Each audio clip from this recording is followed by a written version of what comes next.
Hello friends, எல்லாத்துக்கும் வணக்கங்க. இப்போ நம்ம கோதுமையை வச்சு பஞ்சு போல் சப்பாத்தி செய்ய போகிறோம். அதுக்கு நம்ம 1 கிளாஸ் கோதுமை எடுத்து வச்சுருக்கிறேன், 3/4 கிளாஸ் தண்ணி. பாருங்கள், இதை நம்ம அடுப்பற்ற வைக்கலாம். ஃபஸ்ட்டு இந்த 3/4 கிளாஸ் தண்ணி ஊற்றுறேங்க. இதில் 1 டீஸ்பூன் அளவு நம்ம மாவு எடுத்து இதில் போட்டு கூழ் காய்ச்சுற மாதிரி காய்ச்சிக்கிற போகிறோம்.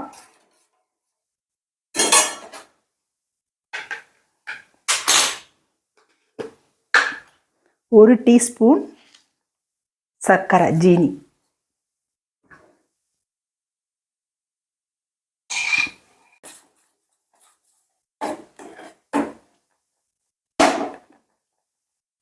இப்போ 1 டீஸ்பூன் அளவு நம்ம கோதுமை போட்டு கூழ் காய்ச்சுறோங்க. 1 டேபிள் ஸ்பூன் அளவு ஜீனி போட்டிருக்கிறோம். 1 டேபிள் ஸ்பூன் அளவு உப்பு போடுறோம்.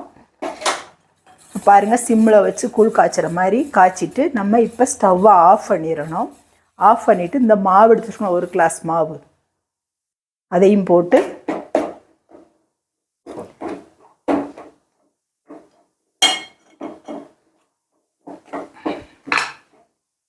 ஸ்டவ்வை ஆஃப் பண்ணிட்டேங்க.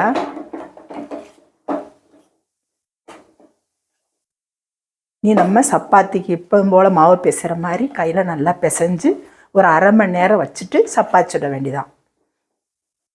நல்லா சாஃப்டாக கிடைக்கும். நம்ம அடுத்து என்ன செய்யலான்னு பார்க்கலாம். ஒரு 1/2 மணி நேரம் இப்படியே இருக்கட்டும்.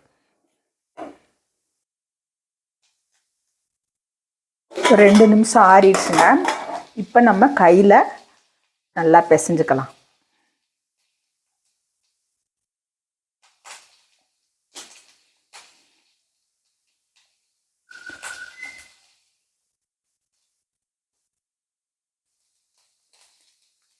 ஒரு டேபிள் ஸ்பூன் அளவு எண்ணெய் ஊற்றுறேங்க.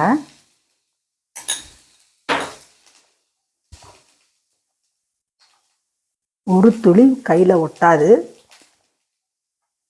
ஒரு 8 சப்பாத்தி போல் இந்த மாவு வரும்.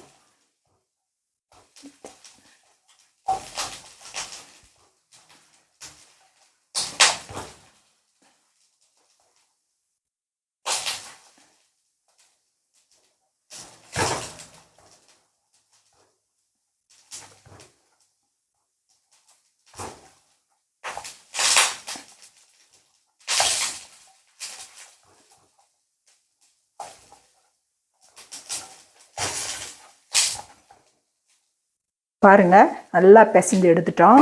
பாத்திரத்துலேயும் ஒட்டலை, நம்ம கையிலையும் ஒரு துளி ஒட்டலைங்க. நீ ஒரு 1/2 மணி நேரம் இப்படியே இருக்கட்டும். மூடி வச்சிடலாம். 1/2 மணி நேரம் கழித்து நம்ம தேய்ச்சி சப்பாத்தி சுடலாம். பாருங்கள், நம்ம உருட்டி வச்சுருக்குறோம். கரெக்டாக 8 உருண்டை வந்திருக்குது. இப்போ நம்ம இந்த காஞ்ச மாவு வச்சு, கோதுமை மாவு வச்சு நம்ம தேய்க்க போகிறோம்.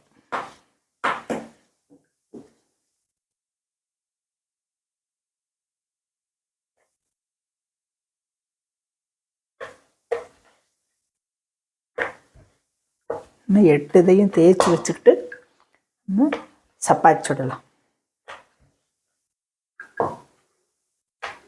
இப்போ நம்ம சப்பாத்தி தேய்ச்சி வச்சுட்டோங்க. தோசைக்கல் அடுப்பில் வச்சுருக்குது, காஞ்சிட்டு இருக்குது. இப்போ நம்ம போட்டு எடுக்கலாம்.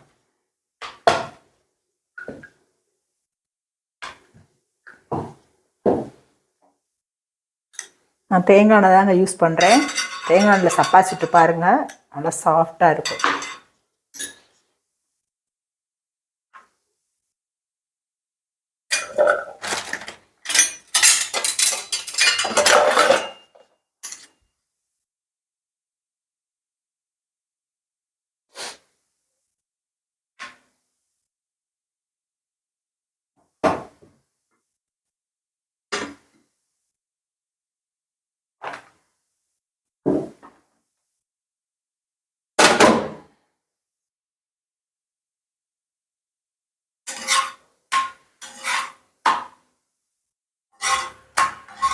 பாருங்கள், நல்லா புஷ்ஷுன்னு வருது.